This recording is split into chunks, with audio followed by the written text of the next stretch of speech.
Hello viewers, কেমন আছেন সবাই? আশা করছি সবাই ভালো আছেন। আজকে আপনাদের মাঝে আরো একটি নতুন ভিডিও নিয়ে হাজির হলাম। আজকে আপনাদেরকে দেখাবো রাজহাঁস কিভাবে ডিম থেকে ফোটানো হয় এবং সেই রাজহাঁস ছোট থেকে বড় করা পর্যন্ত কি করা হয় এবং মাংস কিভাবে প্রসেস করে সবকিছু আজকে আপনাদেরকে দেখাবো। ভিডিও শুরু করার আগে ছোট্ট একটি রিকোয়েস্ট, আমাদের চ্যানেলে যদি নতুন হয়ে থাকেন অবশ্যই সাবস্ক্রাইব করে দেবেন।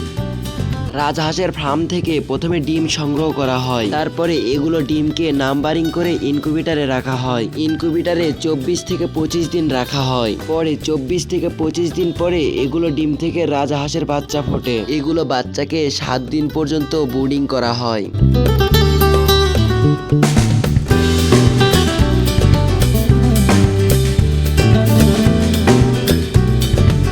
তারপরে এগুলো রাজহাঁসকে মাঠে ছেড়ে দেওয়া হয়। রাজহাঁসগুলোকে মাঠে ছেড়ে দিয়ে এগুলো খুব যত্ন সহকারে পালন করা হয়।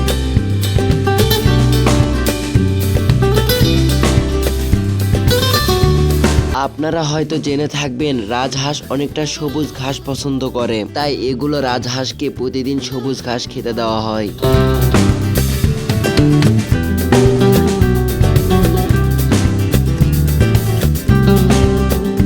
রাজহাঁস পানি একটু কম পছন্দ করে থাকে, তাই এগুলো রাজহাঁসকে প্রতিদিন একবার করে গোসল করানো হয়।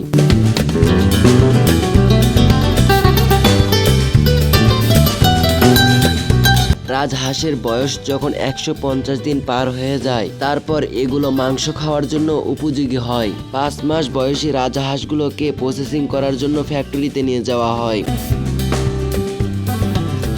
এগুলো রাজহাঁসকে জবাই করা হয় না, এগুলো জীবিত রাজহাঁসকে 2 পায়ের ওপর ঝুলিয়ে রেখে এগুলোকে গরম পানির ভেতরে দেওয়া হয়। আপনারাই বলুন, এগুলো কি তারা ঠিক করতেছে? অবশ্যই কমেন্টে জানিয়ে দেবেন। এরপরে রাজহাঁসকে ড্রেসিং করে নেওয়া হয়। এরপরে রাজহাঁসের পাখনা এবং পা আলাদা করে কেটে ফেলা হয়।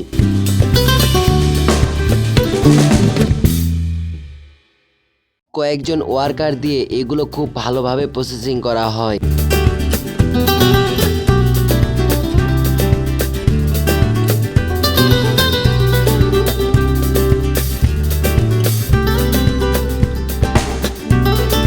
তারপরে এগুলো মাংসকে প্যাকেটিং করা হয় মার্কেটে পাঠিয়ে দেওয়ার জন্য। এগুলো বিভিন্ন সুপার মার্কেটে বিক্রি করা হয়। ভিডিওটা ভালো লাগলে অবশ্যই একটা লাইক করে দিবেন। আপনাদের একটা লাইক আমাকে ভিডিও বানাতে আরো উৎসাহিত করে।